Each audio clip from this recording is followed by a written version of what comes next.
تو ایسے کھڑا تھا، خدائے دا پارا خدائے دا پارا، دیکھ اوپر رہا تھا۔ تو جو عرب شہزادہ تھا اس نے 100 کا نوٹ نکالا اور اس کے ہاتھ پہ رکھ دیا۔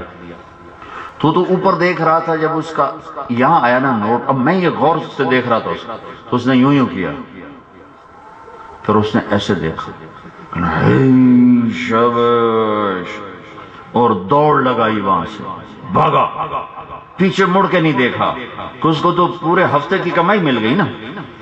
تو میں نے کہا اس عرب شیخ سے، میں نے کہا ہمارے فقیروں کو خراب نہ کر، یہ تو 4 آنے پہ دعا دے کے جانے والے تھے، تو نے 100 روپیہ دیا۔ پھر میں نے کہا پتہ یہ کیوں بھاگا ہے؟ یہ اس لیے بھاگا ہے کہ اس کو یہ خیال ہوا ہے کہ غلطی سے کوئی 100 دے گیا، کہیں یہ واپس نہ لے لے، یہ اس لیے بھاگ گیا۔ یہ فا کا مطلب ہے کہ کسی کو اتنا دے دو کہ اس کے خواب و خیال میں بھی نہ ہو، وہ تو اچھلے گا کہ نہیں اچھلے گا۔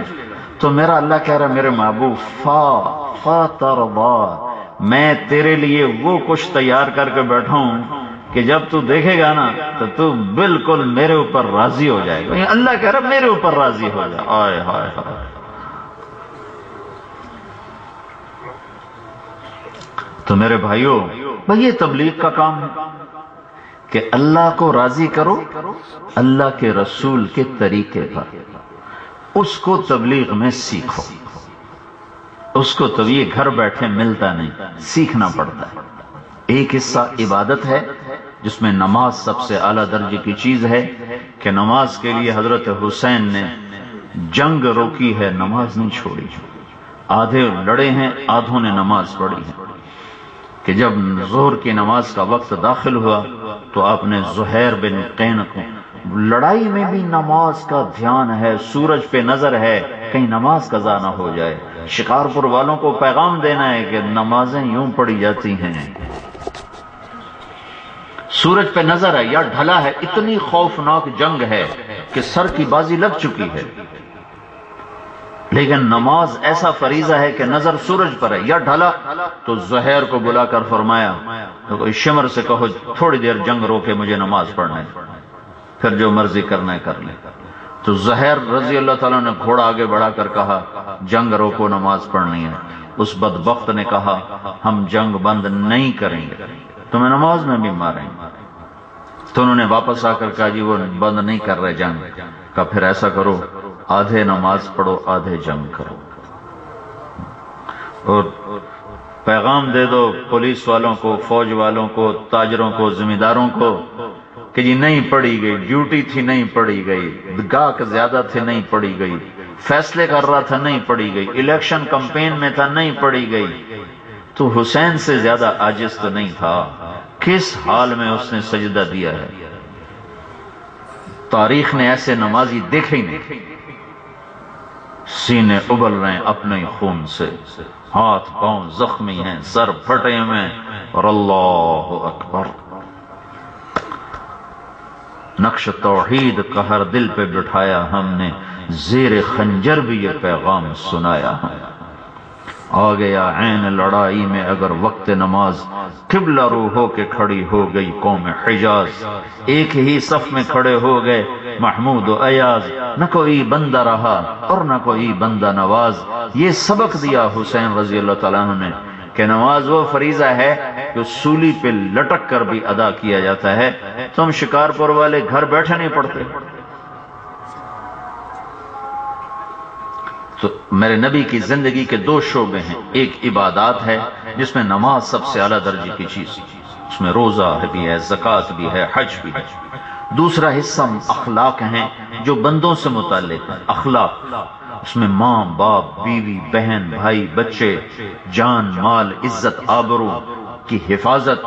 اللہ کے نبی نے بیت اللہ کو دیکھ کر انگلی اٹھائی کہ اے بیت اللہ تو بڑا قابل احترام ہے، یوں کہا اے بیت اللہ، سیدھے ہاتھ، اے بیت اللہ تو بڑا قابل احترام ہے، لیکن ایک مسلمان کی عزت تجھ سے بھی زیادہ ہے، ایک مسلمان کی عزت تجھ سے بھی زیادہ ہے۔ اس لیے علماء فرماتے ہیں کہ بیت اللہ کو جا کے تم توڑ دو، ہتھوڑے مار مار کے توڑ دو، کتنا بڑا گناہ ہے۔ توڑنا تو بڑی بات ہے، کوئی اس طرف یوں کنکر بھی پھینک دے گا تو لوگ اس کو ذبح کر دیں گے۔ اور کیا کہہ رہی ہے شریعت محمد صلی اللہ علیہ وسلم؟ بیت اللہ کو توڑنا چھوٹا گناہ ہے اور کسی مسلمان کو ماں، بیٹی، بہن کی گالی دینا بڑا گناہ ہے۔ کہ بیت اللہ میں اللہ نہیں ہے اور دل میں اللہ ہے، یہ دل میں اللہ ہے۔ جب میں کسی کی بیٹی بہن کو رسوا کروں گا تو اس کا دل ٹوٹے گا، اور دل کا ٹوٹنا بیت اللہ کے ٹوٹنے سے بڑا جرم ہے کہ دل اللہ کا عرش ہے اور بیت اللہ کوٹھا ہے پتھر کا، اس میں اللہ نہیں ہے۔ اللہ تو لا زمان و لا مکان ہے۔ تو ایک حصہ اخلاقیات اور معاملات کا ہے کہ کسی کی پائی میرے ذمہ نہ ہو، کسی کا حق میرے ذمہ نہ ہو۔ ماں باپ ہیں تو ان کے لیے میں راحت بنوں، ٹھنڈک بنوں۔ میرے نبی نے فرمایا کاش میری ماں زندہ ہوتی تو میں اس کی ایسی خدمت کرتا کہ میں عشاء کی نماز کے مصلی پر ہوتا اور سورۃ فاتحہ پڑھ رہا ہوتا اور ادھر سے میری ماں کہتی بیٹا محمد، تو میں اس کی خاطر نماز توڑ دیتا۔ میں کہتا جی اماں جان۔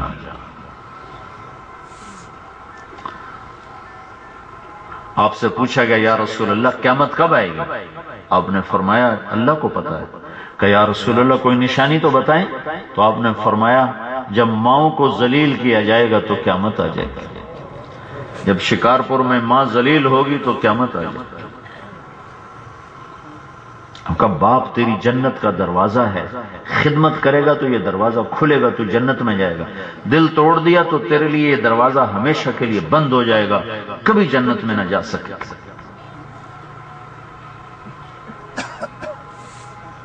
میرے نبی نے فرمایا ہر گناہ کی سزا موت کے بعد ہے، ہر گناہ کی سزا۔ یہ اللہ کچھ نہیں کہتا۔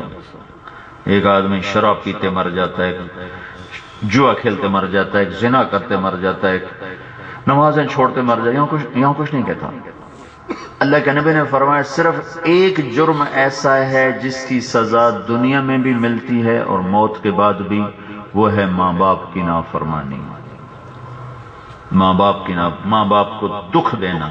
یہ وہ جرم ہے جس کی سزا لوگ مرنے سے پہلے دنیا میں بھی دیکھتے ہیں اور موت کے بعد بھی دیکھتے ہیں۔ ایک صحابی، کون جی؟ صحابی، سارے ولی ابدال چھوٹے اور صحابی بڑا، پیغام آیا ان کی بیوی کا، یا رسول اللہ میرے خامن موت کی حالت میں ہے، کلمہ نہیں پڑھا جا رہا، کلمہ نہیں پڑھا جا رہا، صحابی کلمہ نہیں پڑھا جا رہا۔ تو آپ نے فرمایا اس کے ماں باپ میں کوئی زندہ ہے؟ کہا جی ماں زندہ ہے۔ کہا راضی ہے کہ ناراض ہے؟ کہا جی ناراض ہے۔ تو آپ نے ان کی ماں کو بلا لیا، ان سے فرمایا اماں تو اپنے بیٹے پر ناراض ہے؟ کہا جی ناراض ہوں۔ کہا کیا ناراضگی ہے؟ کیا ناراض ہے؟ کہ یا رسول اللہ کوئی دین کا گلہ کوئی نہیں، میرا بچہ بہت نیک ہے، تہجد گزار ہے، روزے دار ہے، جب مجھ سے بات کرتا ہے تو بڑے سخت لہجے میں بات کرتا ہے، میرا دل توڑ دیتا ہے، میرا اور کوئی گلہ نہیں۔ یہ زبان کہ اس کا لہجہ بڑا سخت ہوتا ہے، میرا دل ٹوٹ گیا۔ تو آپ نے کہا معاف کر دو؟ کہا نہیں میں نہیں معاف کرتا۔ تو آپ نے کہا بلال لکڑیاں اکٹھی کرو، اسے آگ لگا دو۔ یا رسول اللہ ہم میرے بچے کو آگ لگائیں گے؟ کہ تو جو معاف نہیں کر رہی تو اس کو جہنم جلائے گی، تو نے معاف نہ کیا تو جہنم جلائے گی، میں اس کو جلاتا ہوں تاکہ اگلی جہنم سے بچ جائے۔ کہا نہیں اتنا میرا حوصلہ نہیں، میں معاف کرتی ہوں۔ انہوں نے کہا میں معاف کرتی ہوں، ادھر بیٹے کی زبان پہ کلمہ جاری ہو اور جان نکل گئی۔ پھر آپ نے خود اس کا جنازہ پڑھا اور قبرستان میں ان کے ساتھ شامل ہو گئے دفن میں۔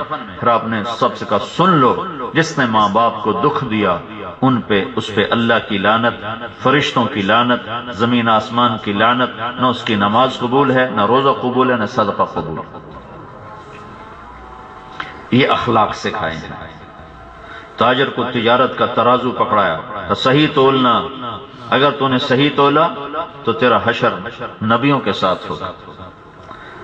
زمیندار کو زراعت سکھائی کہ اللہ کا فرما بردار بن کے بیج ڈال، جب تک دانہ تسبیح پڑتا رہے گا تیرے کھاتے میں اجر لکھا جائے گا، اور جو پکھو چگ لے جائے گا، جو پرندے چگ لیں گے، وہ تیرے لیے صدقے کا ثواب لکھا جائے گا۔